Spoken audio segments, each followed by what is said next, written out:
Himachal Pradesh cabinet की बैठक बुधवार को मुख्यमंत्री जयराम ठाकुर की अध्यक्षता में शिमला में आयोजित की गई। बैठक में कई बड़े फैसले लिए गए। कैबिनेट ने बैठक में 27,000 आउटसोर्स कर्मचारियों को बड़ी राहत दी है। हिमाचल प्रदेश कौशल विकास निगम का नाम बदलकर कंपनी अधिनियम 2013 के प्रावधानों के तहत हिमाचल प्रदेश कौशल विकास एवं रोजगार निगम कंपनी किया जाएगा। आउटसोर्स कर्मी इस कंपनी में शिफ्ट किए जाएंगे। इससे इन्हें समय पर वेतन, अन्य लाभ और निजी कंपनियों के शोषण से मुक्ति मिलेगी। नई भर्तियां भी यह कंपनी करेगी और उसमें रोस्टर भी लागू होगा। कैबिनेट ने विभिन्न वर्ग के पेंशन भोगियों को 5 से 15% तक पेंशन भत्ता देने को भी मंजूरी दी है। कैबिनेट के सामने मंत्रिमंडलीय उप समिति ने आउटसोर्स कर्मियों के बारे में रिपोर्ट रखी, जिसे संवैधानिक मंजूरी दी गई। कैबिनेट ने भारतीय हवाई अड्डा प्राधिकरण के साथ मंडी इंटरनेशनल एयरपोर्ट लिमिटेड नाम से संयुक्त उद्यम की स्थापना को भी मंजूरी प्रदान की। कैबिनेट बैठक में बड़ी संख्या में स्कूलों को अपग्रेड करने व विभिन्न संकायों की कक्षाएं शुरू करने का भी फैसला लिया गया। नए पशु औषधालय खोलने व इनके लिए आवश्यक पद भरने का फैसला लिया गया। इसी के साथ बैठक में मंडी जिले के सामुदायिक स्वास्थ्य केंद्र बाली चौकी को 50 बिस्तर की क्षमता वाले नागरिक अस्पताल में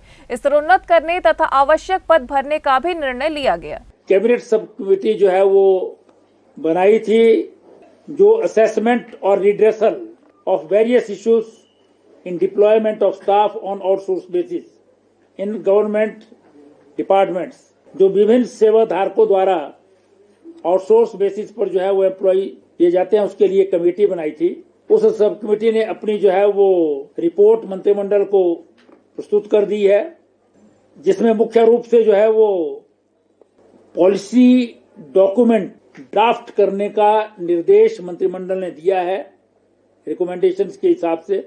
और इसमें हरियाणा गवर्नमेंट की तर्ज पर एक निगम जो है वो आउटसोर्स एम्प्लॉयज की डिप्लॉयमेंट के लिए जो है बनाया जाएगा। और हिमाचल प्रदेश में हिमाचल प्रदेश कौशल विकास निगम है, उसको ही ये काम सौंपा जाएगा और उसका नाम बदल करके हिमाचल प्रदेश कौशल विकास एवं रोजगार निगम जो है वो रखा जाएगा। उसके आर्टिकल ऑफ एसोसिएशन में जो है वो बदलाव किया जाएगा, जिसको एप्रोप्रिएट अथॉरिटी से जो है वो अप्रूव जो है वो कराने की आवश्यकता है, उसके लिए निर्देश दे दिए गए हैं। इसकी डिटेल्ड पॉलिसी जो है वो बनाई जाएगी और आने वाले समय में जो है वो जो ऑलरेडी आउटसोर्स पर लगे भी हैं और जो नए भर्ती होंगे उन सबको जो है वो इसके द्वारा ही लिया जाएगा। और भर्ती के भी तरीके जो हैं वो उसमें जो है वो बताए गए हैं, ताकि कोई बड़े ओपन विंडो से जो है वो रिक्रूटमेंट हो सके, किसी प्रकार की जो है वो बैकडोर एंट्री ना हो। ये पहला बहुत बड़ा महत्वपूर्ण स्टेप है जो आउटसोर्स एम्प्लॉयज के लिए जो है वो सरकार ने लिया है, जिससे उनका जो भविष्य है वो भी संवरेगा और जो प्रेजेंट जो है वो उनके एनरोलमेंट्स वगैरह, जिसमें बहुत सारी कंपनियां जो है वो प्रॉपर एनरोलमेंट्स इत्यादि नहीं देते थे, वो भी समाप्त हो जाएगी। अब जो कुछ भी जो है वो डिप्लॉयमेंट होगी वो गवर्नमेंट निगम के द्वारा ही की जाएगी। पॉलिसी इसकी जो है वो वर्कआउट करने के लिए जो है वो विभाग को आदेशित कर दिया गया है।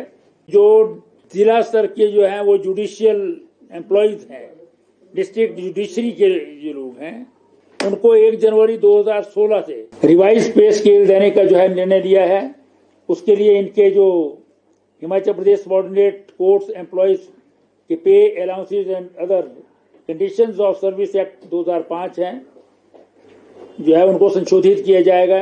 इससे 2300 कर्मचारियों को जो है वो लाभ प्राप्त होगा।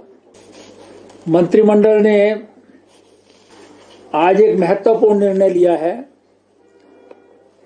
जिसमें पेंशन अलाउंस 5%, 10% और 15% अलग अलग जो कैटेगरीज का होता है, वो सभी पेंशनर्स को और फैमिली पेंशनर्स को, साथ ही साथ ऑल इंडिया सर्विस पेंशनर्स और फैमिली पेंशनर जो हैं, जो स्टेट कैडर से संबंध रखते हैं, उनको जो है वो रिवाइज्ड ओरिजिनल पेंशन या ओरिजिनल जो फैमिली पेंशन है उसके हिसाब से जो है वो इनको दे दिया जाएगा, जिससे 86,200 पेंशनर्स और फैमिली पेंशनर्स जो है लाभान्वित होंगे। News desk N1 live.